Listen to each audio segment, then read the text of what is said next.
Alright, hello there dear YouTubers, my name is King1993 and today I'll be talking about a new character which has been added to the game, and I will be revisiting all of the characters because after the season 2 update, change happened. First change was every character was given a certain another skill like tactical skill, okay, but it was removed.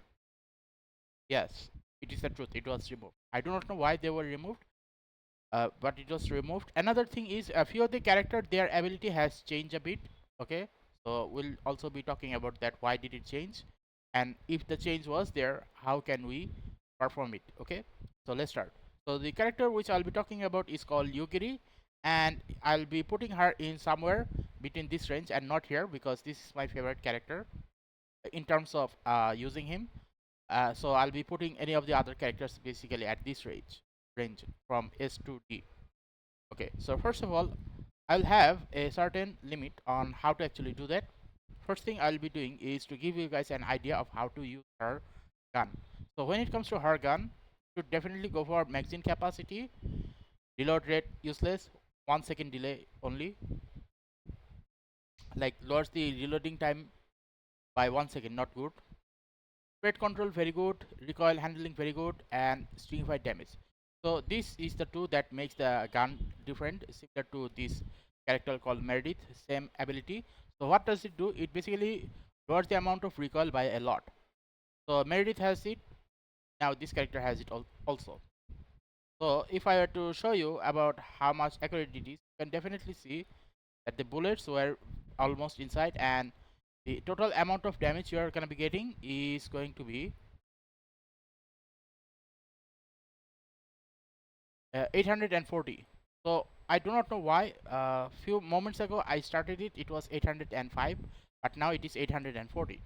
So if I were to go by this standard, then obviously if I were to put this one here,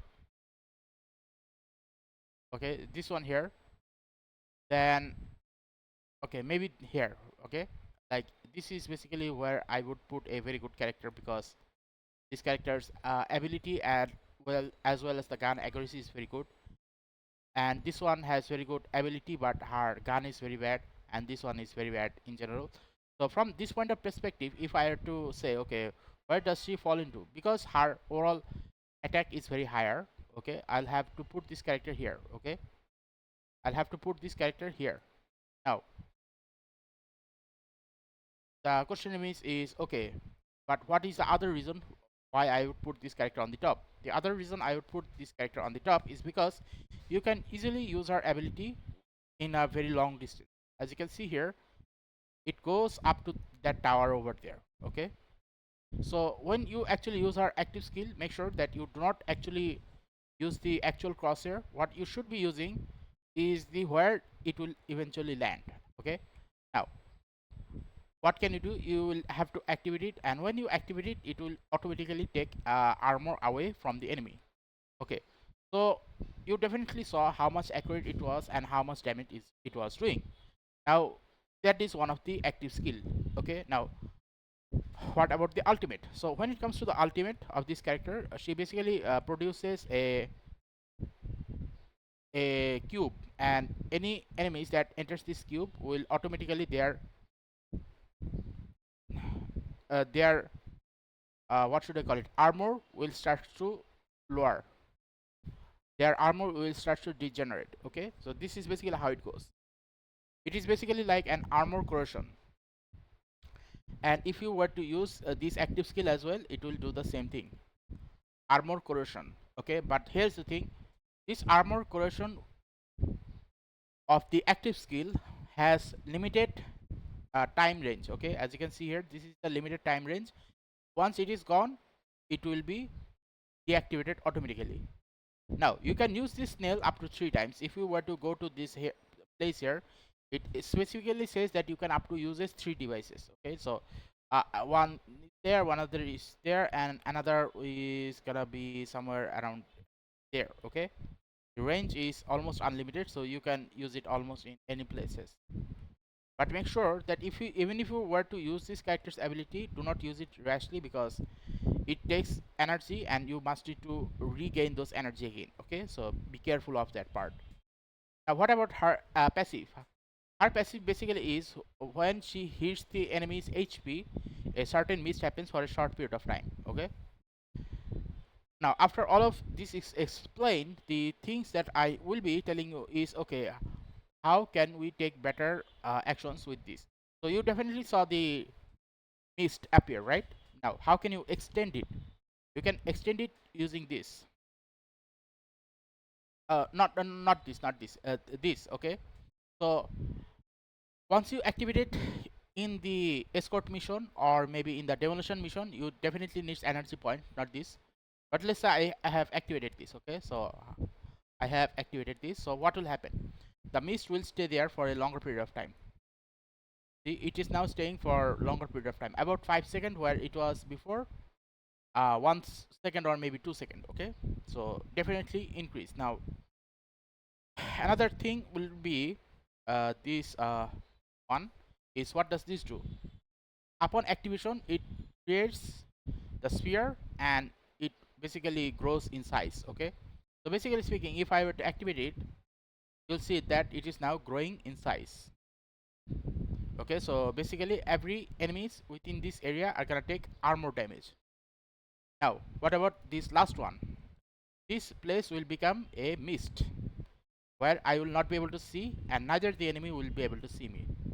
So the question remains is, how will you be using this ability? So the first thing is, you can basically attach it on the bus. Okay, if you attach it on the bus, it is a very good place and it will constantly take enemies HP away. This is point number 1. Point number 2, let's say you have planted a bomb exactly in this place here. What can you do? If you were to use this blockage view, it is very good. So if you were to ask me, okay, which one should I go for? Should I go for toxic expansion or should I go for toxic cloak? For my case, I would definitely go with toxic cloak and not toxic expansion, because expanding area would only be good if I didn't need to hide from my enemy, but I need to hide from my enemy. So from that point of perspective, I would use toxic cloak. Okay, now what about this corrosive mist? Which one will you select? Now for my case, I would rather have more energy than this. Okay, so I would always go for energy and not this, because I already can use 2 times and they stay there for unlimited time. So if they can stay there for unlimited time, why must I increase more? I do not need to increase more, I need more energy consumption. So this is my point of view when I use this character. Okay, now the overall question remains is, okay, which grenade is gonna be good for her then? Now if you are capable of hiding, then all you need is just a frag grenade and a windstorm grenade, uh, or some other type of grenade. Like, this character is made in a way that she doesn't actually need to hide herself, because she can hide herself very well with her cloak.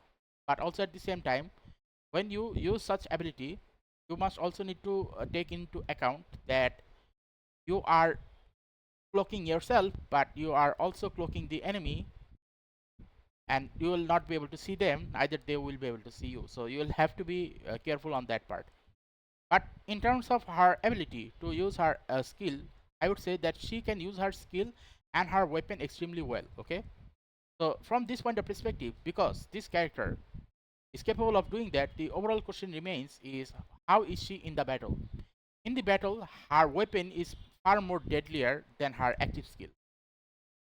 Okay, because of this reason, what happens is, majority of the time you'll instantly be taken out. You need to be extremely careful when you are using this character, or if the enemies are basically using this character. Why? Because when you use this character, you will often feel like that you have too much power, you will be able to kill them extremely fast, which is true, but still be careful, and the enemy will also do the same as well. Okay, now the overall question is, okay, is that all? Yes, that is all. And when it comes to this agent's clothing material, I guess this agent is recently released, which is why he is not given extremely extravagant type of clothing. just alternate. Okay, uh, the extravagant type of clothing that I really like is for this one. Okay, like this style, or let's say two more are given. For example, even though this one is written here legendary, they should have given this one the legendary one. Okay, this one should have been on the legendary, not this one. And similarly for this one as well, this one should have been in the epic, and this one should have been in the legendary. Like, I think the people who actually made them doesn't realize what actually players like us actually want from this game. Okay, so that's the whole thing. So overall, what is my overall conclusion for this character? I would say that this is a very good character, and the amount of changes that happen within this game is too much, to the point that I have to re-evaluate every character, because uh, Meredith has got a huge buff, to the point that if I were to compare Meredith with this character here, okay, Meredith will always go high, but eventually you will understand in my next video, which will eventually come out, and then you will realize why Meredith got a massive buff. Okay, so if you like this video regarding this character, then please give a like and subscribe, and click the bell notification icons to get more of this type of topic on a regular basis. Thank you, and see you again next time.